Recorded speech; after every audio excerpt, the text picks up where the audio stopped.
So I've been recently working on a documentary project, just something for myself. I had done a documentary project at the City of Glasgow College, but I felt that my first attempt wasn't good enough and I wanted something to put towards my portfolio. To show my original I had got was in this style of box, which is a really nice box just for presentation. There's an advantage, and I'll get to show you, of the box that I had recently got through SAAL Digital, which I've got to say is really professional. I absolutely adore it. This was the box you can see, and obviously it's spacious. The book does move about a little bit. It's not ideal, it's not the best, still professional. I do really love this book, and this style was printed right round the cover. And it was quite challenging, of course, going through the process of creating this book because I was just learning. I felt that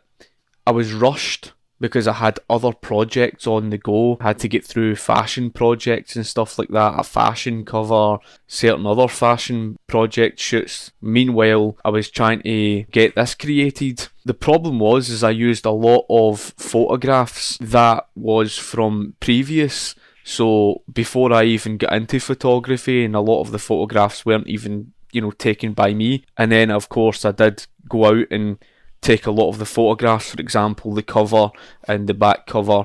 And I'll just quickly show you just from this book, and then of course you'll get to see the comparison. But this is still very good, and I'm pretty sure it was through Blurb at the time. The only downside I felt with Blurb was that with their books, their software, shall I say, you're very restrictive in terms of what you can do, and this is what I felt really stood out with SAAL Digital. And I absolutely loved the fact that you're able to manipulate more of it and do collage. It's got really nice thick card, the paper and whatnot, and of course it's straight to the point. But the mistake that I had made with this, and I'm pretty sure this was printed on matte finish, which is still nice, although I showed the images in a way that would show here's what happens, but there was no text to tell people. So if someone picked this documentary book up and they were to look at it, they're not really sure of where things are going because they don't know the story of what happened with myself. I mean, for example, this was a photograph that I had taken basically to show me looking back on the history and stuff, and of course just all about the West Highland Way, and you can see the general format. And don't get me wrong, it's still really nice, and of course you can see the seam. I mean, there's an example that you can see. It's lay flat. It's still really nice through their print, and I'm very, very pleased with the book itself. It's still very professional, and I do really like it, and the format and everything like that. And it's still something I would put towards, my portfolio. It's still something there. I went on holiday to Rome in 2012, and I fell in love with the place. Look at that. Beautiful, that, innit? Look at that. Rome was just unbelievable, and this was before I got into photography, and of course I went through and studied photography afterwards, 2014 to about 2017. So the 3 years I had studied at the City of Glasgow College, because my path is to become a professional photographer. When I went to Rome in 2012, the place was just unbelievable, getting to see the Vatican. Alright people, so we've lost the tour guide. We've lost the tour guide. It's we don't know where they are. Even to see the likes of the Roman Colosseum, it's actually right behind us, as you can see. It's amazing, that, isn't it? Absolutely amazing. And I had taken so much video of the place. Part of that, I always had that desire in photography to show things. I'm not actually sure what this is. I'm not actually sure, but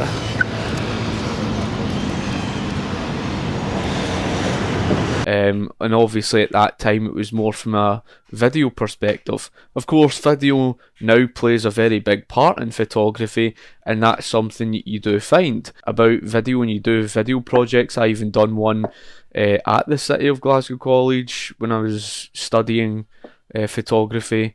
Had to do video projects.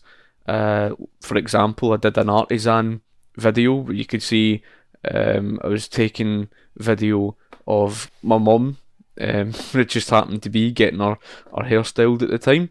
And it was one of these things that, you know, when you're in these projects, you're kind of rushed about, etc.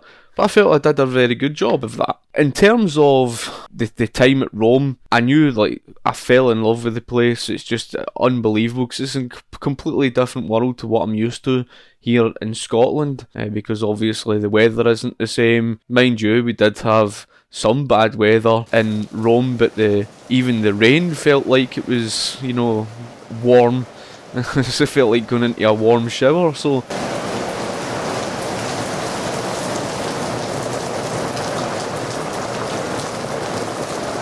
the fact that I had gone through the 3 years at the City of Glasgow College, studied photography, and I had the opportunity 2 weeks in the north of Italy where I was going to Verona, I made sure that it was well planned, looked out the locations, and I decided this is where I would like to take photographs towards my portfolio. So I decided to use that as a whole project and put it together.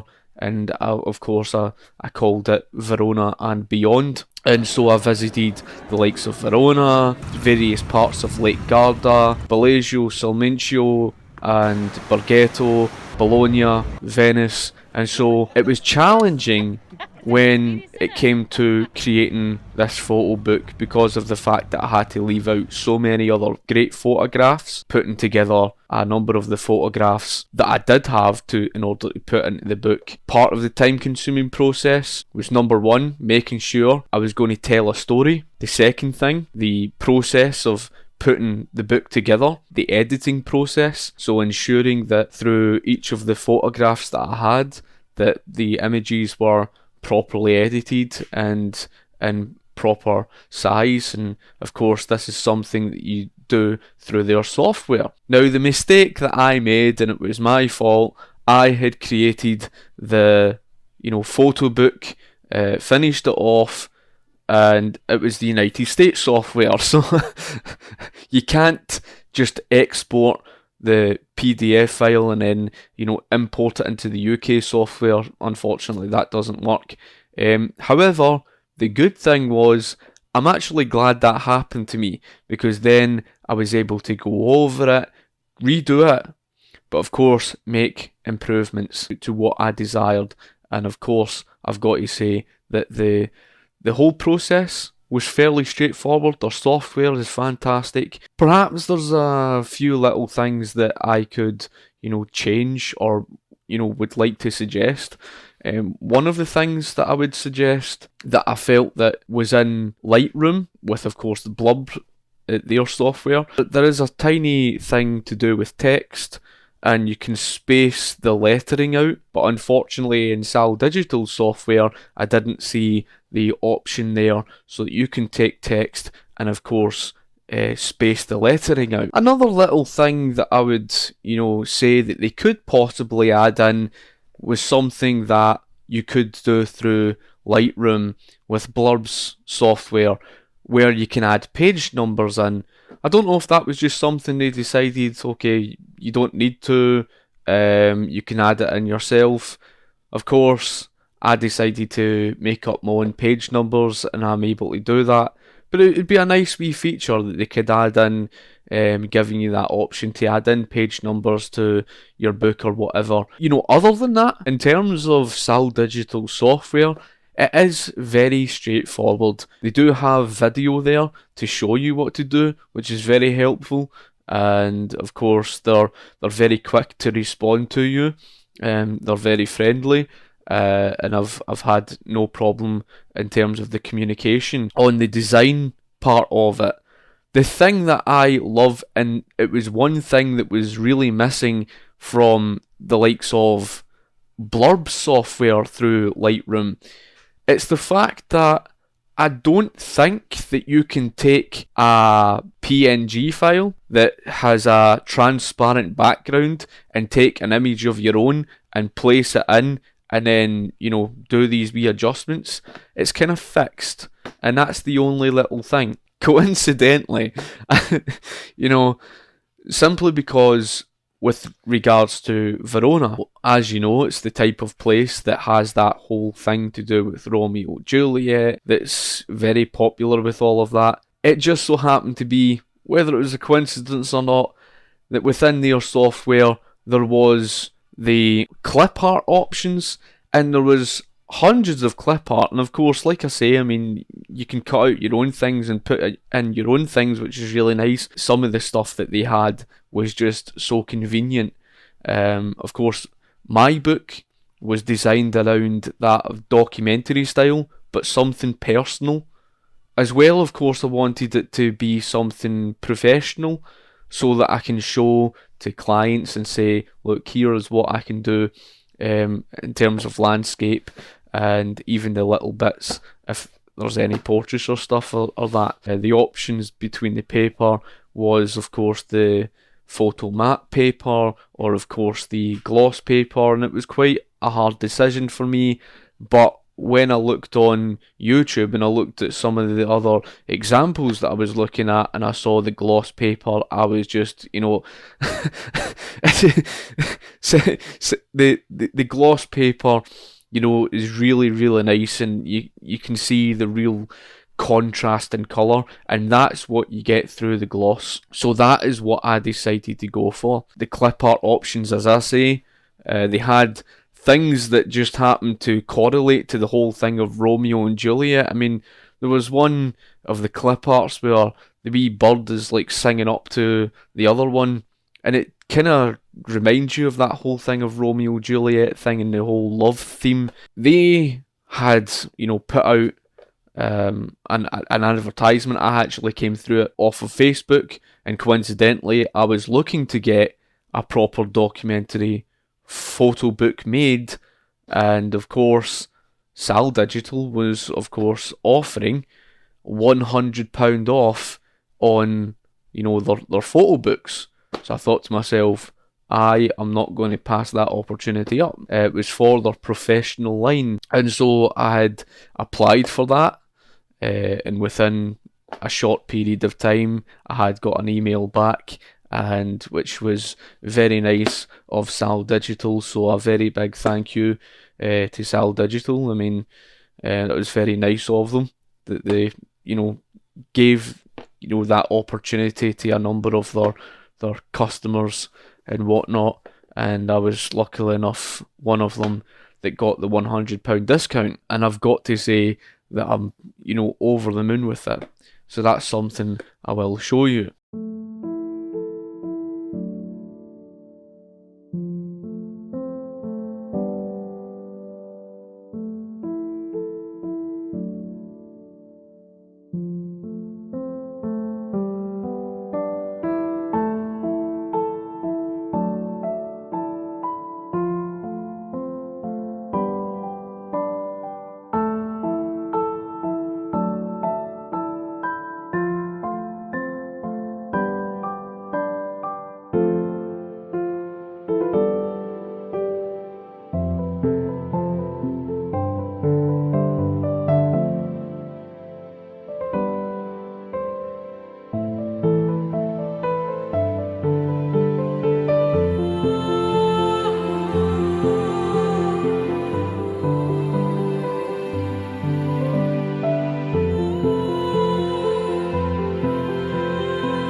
So as well as basically trying to create a story through the photo book, of course, because it's telling a story of the documentary, of the book, of my time in Verona, and of course beyond, I wanted to keep a consistent, theme of the book, even with regards to colour, that would really mix in. And of course, it would be time consuming picking out the images, where it's going to be, and of course, deciding what the cover is going to be. And of course, checking through all of the text, because that was another thing. I didn't want to, have any of the poor grammatical errors, in terms of spelling, etc., etc. So I had it all checked over. All of that was time consuming with this crisis and everything that's going on in terms of the coronavirus. You do expect that it's going to, take a number of days. And the fact that the photo book would be coming from Germany, then it's expected. And I've got to say, it was pretty quick, given the fact that I had ordered within the space of 7 days or something. That's pretty quick, given the fact that you've got to take into account with the whole virus thing that's going on, unfortunately. So the first impressions of the box, again, I decided to go for something that would match with the colour and theme of the book. And I've got to say that I am absolutely delighted with this. It is very high quality. In terms of the weight of the book, it is quite heavy. I did take up the 130 pages. The thing that I love the most out of this, it does have the dust cover, of course, that I had taken off. Most importantly, it's when you open this, it holds it in place. It's not just a case that you've got like the other box, unfortunately, where the book may move about. They've actually fitted it where you've got the thick sort of rim around here, and the book fits nice and snug within inside the actual box itself. And of course, you've got this here to, pull it out. And that for me is a fantastic touch. It's really, really professional, and it's wonderful. So that's the box itself. It is of high quality. So my first impressions of this book is it's spectacular, especially the front cover. The acrylic really, really looks wonderful. It's a very thick acrylic as well, and it's very, very colourful. I love that. It gives a lot of punch.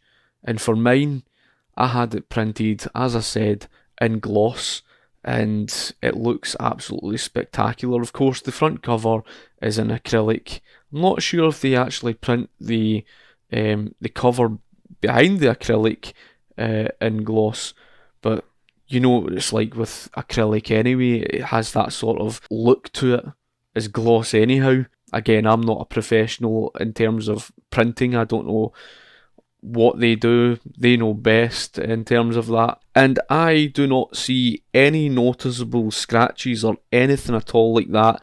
All that's on there is my own fingerprints, obviously, because I had been touching it, and it's, I'm not too fussed about that whole thing because I can easily wipe it carefully with, of course, my own camera cloth. In terms of the inside of the book, and this is obviously what I decided to go with, you can see I've got my logo, and of course it's stuck to the actual cover. And in terms of the photographs, just wow. It has a really nice look to it in terms of the actual gloss photo paper. Again, it's really punchy and really colourful. I absolutely love the look of it, and I can show you even this photograph, and obviously this is from print. In terms of the seam down the middle, and you can see obviously I overlapped. This is what I was talking about things that you can add in your own little things, how you can actually just take things and use masks. This is another thing that's wonderful about the software, is you can add in the masks that they have built into the actual software. So this was a photograph that I had taken in Verona, just to show you from the double page, you barely even see the seam. And I used a lot of imagery throughout the middle of the book. You know, that was something that I was kind of concerned about, because I was kind of thinking to myself, well, how's that going to look? This is a prime example of what I'm talking about. I was able to add in pictures in the centre. And another thing that I've got to say from print is the very fact that these photographs looked smaller on screen. They look smaller, obviously, when you're editing. Most importantly, and from experience, and when I went through studying at the City of Glasgow College, I was told about, obviously, how it turns out different in print, etc., and calibrating the screen. Now, for that, I used this iDisplay. So the iDisplay allows me to basically, you know, calibrate that monitor so that it turns out, you know, for what it's like in print. And the one thing that I was concerned about, I was kind of thinking to myself, well, how's it going to turn out in print? Because it's okay just viewing it on screen, but actually having it in print, it might turn out darker than what it actually is from the screen, because obviously the screens are very different. And thankfully, I've got to say that, see, the darker photographs in good light, they really, really do stand out. They stand out wonderfully. For example, I mean, a number of these photographs I had taken at night, and they really, really stand out. They weren't underexposed from print, and I'm absolutely delighted with that. Looking at the print photographs at night time, the images just turned out absolutely spectacular, and I'm really, really pleased with the contrast and everything. So overall, I'm very, very pleased with this book. It is very professional. Even the box itself, it's spectacular. The fact that it's held in place, etc., and even to have the dust cover there for it, it's a nice touch. How professional it looks. It's absolutely fantastic, and I couldn't recommend them more. So anyway, folk, I hope you've enjoyed the video. If you have any questions that you would like to ask me, then of course comment in the comment section below, and I'll be sure to get back to you. Thank you for watching, and I shall talk to you later. Cheers.